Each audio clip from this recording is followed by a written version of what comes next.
അസ്സലാമു എല്ലാവർക്കും നമസ്കാരം.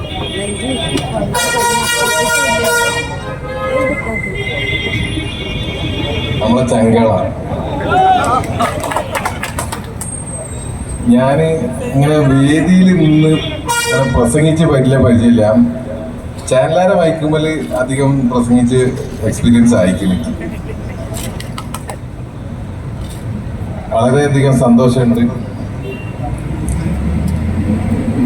എൻ്റെ ഒരു ക്രിട്ടിക്കൽ സ്റ്റേജിൽ ഞാൻ നിൽക്കുമ്പോൾ എന്നെ വിശ്വസിച്ച് എന്നെ കാണാനായിട്ട് വന്ന എൻ്റെ മഞ്ചേരിയിലെ ജനങ്ങളോട് തീർത്താത്ത കടപ്പാട്. വേദിയിലിരിക്കുന്ന എല്ലാ മാതൃക്കളോടും ഞാൻ എൻ്റെ അഭിവാദ്യം അർപ്പിക്കുകയാണ്. പിന്നെ ഈ പരിപാടിയിലേക്ക് ക്ഷണിച്ച നെക്സ്റ്റൽ മൊബൈൽ ഗ്രൂപ്പിന് ഞാൻ എൻ്റെ ഹൃദയം നിറഞ്ഞ നന്ദി അറിയിക്കുകയാണ്. അടുത്ത പ്രാവശ്യം വരുമ്പോൾ കേരളം മൊത്തം ഈ പേര് കാണാൻ ഞാൻ സർവേശ്വരനോട് പ്രാർത്ഥിക്കുന്നു. ഞാൻ ചെയ്ത ഒരു കാര്യം വലിയൊരു സംഭവമാണെന്ന് എനിക്ക് ഇതുവരെ തോന്നിയിട്ടില്ല. ഞാൻ എൻ്റെ കുറേ കടമകളിൽ ഒരു കടമ ഞാൻ ചെയ്തു. കഴിഞ്ഞ ജൂലൈ 16 എൻ്റെ ലോറി കർണാടകയിലെ ഷിരൂർ എന്ന സ്ഥലത്ത് വെച്ച് കാണാതായി. ഒരു ലോറിയാട്ടോ കാണാതായത്, മണ്ണിടിച്ചില്ല പോയത്. ആദ്യ ദിവസങ്ങളിൽ തന്നെ ഒരു ഭരണകൂടം നിസ്സംഗത പാലിച്ചു. നിങ്ങൾ ഈ പരിപാടിയിലേക്ക് ചിലപ്പം രാഷ്ട്രീയ നേതാക്കന്മാരാരും വിളിച്ചിട്ടുണ്ടെങ്കിൽ വരലുണ്ടാവില്ല. കാരണം മനാപ്പാണ് വന്നത്. ചിലപ്പോൾ എന്തെങ്കിലുമൊക്കെ പറഞ്ഞോളൂ. അത് ചിലപ്പോൾ എനിക്ക് ഇഷ്ടപ്പെടില്ല.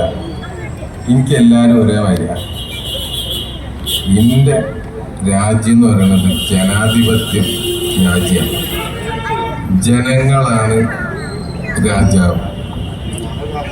അതിലൊരു രാജാവാണ് ഞാൻ. എൻ്റെ ഒരു സാധനം കാണാതായിട്ടുണ്ടെങ്കിൽ എനിക്ക് പോലും തേടിത്തരണം. ഞാൻ ഈ രാജ്യത്തിൻ്റെ ഒരു പൗരനാണ്. അതെനിക്ക് തേടി തന്നില്ലെങ്കിൽ, ഞാൻ 72 ദിവസം ഉറങ്ങിയിട്ടില്ലെങ്കിൽ ഓരോ 72 ദിവസം ഉറങ്ങിയിട്ടില്ല. ഓരെ ഞാൻ ഉറങ്ങാൻ സമ്മതിച്ചിട്ടില്ല. ഒരു ജോലിക്കാരന്,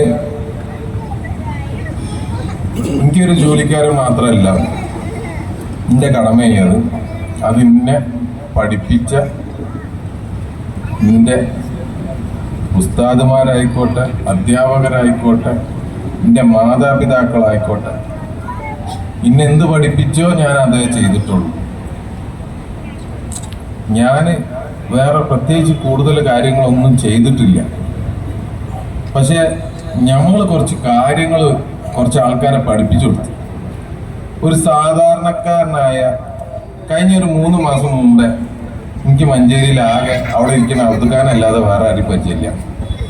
മൂപ്പർക്കറിയാം ഞാൻ ആരാണ്. നമ്മളെ കമ്മിറ്റ്മെന്റ് എന്താന്ന് മൂപ്പരോട് ചോദിച്ചാൽ, ഞാൻ ഇവിടുന്ന് മഞ്ചേരിയിൽ നിന്നാണ് കല്യാണം കഴിച്ചത്.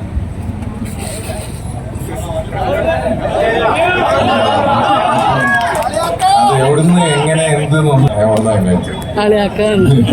അപ്പൊ ഇത് എൻ്റെ നാടാ. ഇന്നെങ്ങോട്ട് നിങ്ങൾ വിളിച്ച ഞാൻ വരും. കാരണം എന്താ പറഞ്ഞു കഴിഞ്ഞാൽ, ഞാൻ കുറച്ച് കാര്യങ്ങൾ 3 മാസം വരെ ഞാൻ എൻ്റെ കച്ചവടത്തിൽ ബിസി ആയിരുന്നു. എനിക്ക് എൻ്റെ ലോറി നഷ്ടപ്പെട്ടപ്പോഴാണ് ബോധം വന്നത് നമ്മളെ നാടെന്താണ്, നമ്മളെ നാട്ടുകാരെന്താണ്. 2 ടൈപ്പിൽ എനിക്ക് പോസിറ്റീവായിട്ടും ഫീൽ ചെയ്ത്, നെഗറ്റീവായിട്ടും ഫീൽ ചെയ്ത്. പോസിറ്റീവ് എന്ന് പറഞ്ഞു കഴിഞ്ഞാൽ, നമ്മൾ ഈ ലോകത്തിന് കാണിച്ചു കൊടുത്ത്, ഒരു പത്രക്കാരൻ എന്നോട് പറയാണ്,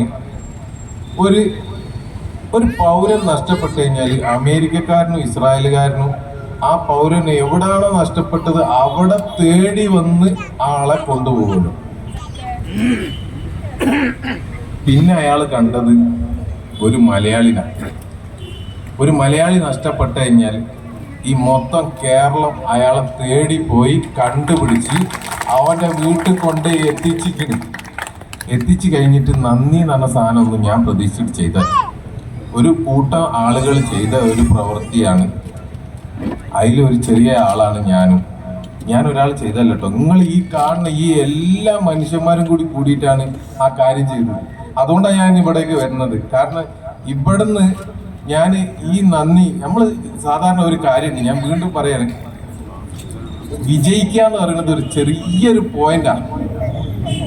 ഒരൊറ്റ ചാട്ടത്തിൽ വിജയിക്കും. പക്ഷെ അതിൻ്റെ മുമ്പ് ഒരു സ്ട്രഗിൾ ഉണ്ട്. അപമാനവും അടിയും കുത്തും ചവിട്ടും എന്തൊക്കെ സഹിക്കാൻ കഴിയുക, അതിൻ്റെ ഒരു നീണ്ട ടൈമുണ്ട്. ആ ടൈം ഞാനും എൻ്റെ ഫാമിലിയും എൻ്റെ കൂടെ ഇതിനു വേണ്ടി ജോലി ചെയ്ത ഒരുപാട് ആളുകളുണ്ട്. അത് ഈശ്വർ മൽപ്പ ആയിക്കോട്ടെ, രഞ്ജിത്ത് ഇസ്രായേൽ ആയിക്കോട്ടെ, കുറേ ആൾക്കാരുണ്ട്. ഈ ആളുകളൊക്കെ അനുഭവിച്ച പെയിന് അതൊരു ഒന്നൊന്നര പെയിനാണ്. അതിൽ നിങ്ങളുണ്ട്.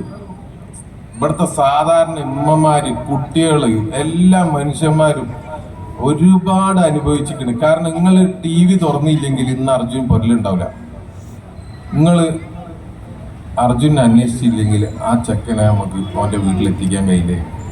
നിങ്ങൾ അതിൽ ശ്രദ്ധിച്ചതിനോടാണ് മീഡിയ അവിടെ നിന്നത്. മീഡിയ നിന്നതിനോടാണ് മനാബിനെ തല്ലിട്ടാതെ വെച്ചിലേക്ക് കിട്ടിയത് കിട്ടിയത്. അപ്പോൾ ഞാൻ പറഞ്ഞു വരുന്നത്, നിങ്ങളില്ലെങ്കിൽ ഇതൊന്നും അസാധ്യം. നമ്മളെന്താ ചെയ്തത്? അസാധ്യമായ ഒരു കാര്യത്തിനെ മൊത്തം എൻ്റെ മലയാളി കമ്മ്യൂണിറ്റി സാധ്യമാക്കി എന്ന് പറഞ്ഞത്, അത് വേറൊരു ഹിസ്റ്ററി ഉണ്ടാവില്ല. ഒരു മനുഷ്യനും വേണ്ടിയിട്ട് ഒരു മൊത്തം സംവിധാനം നമ്മളെന്താക്കി കുലുക്കി മറിച്ചിക്കണം. അപ്പം ചിലവർക്കൊന്നും നമ്മൾ ഇഷ്ടപ്പെടില്ല. ഇഷ്ടപ്പെടാത്തവർ ഇഷ്ടപ്പെടണ്ട. നമ്മൾ ഇഷ്ടപ്പെടുന്ന ആൾക്കാർ ഇവിടെ ഉണ്ടല്ലോ എത്ര ആളെങ്കിലും. അപ്പം ചിലതൊക്കെ എന്താ പറഞ്ഞു കഴിഞ്ഞാൽ ഇങ്ങനെയാണ്. 3 മാസം മുന്നേ വരെ എന്നെ ആരെ അറിയുന്നു? ഞാൻ ഇന്നിപ്പോൾ ഒരു 10-300 ആളെ മുന്നിൽ നിൽക്കുക. എനിക്ക് വലിയ മൈക്കൊന്നും പിടിച്ച് സംസാരിച്ച് വലിയ പരിചയമില്ല. പക്ഷെ എൻ്റെ ഉള്ളിലൊരു തീയുണ്ട്.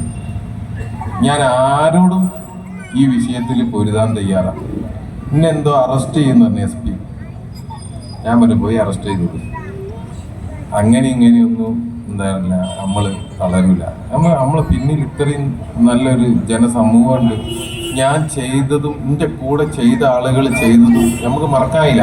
അപ്പം എന്ന് പറഞ്ഞു കഴിഞ്ഞാൽ ഞാൻ ആ സ്ട്രഗിൾ സമയത്ത് എനിക്ക് ചെറിയ വിഷമമുണ്ട്, അത്രേ.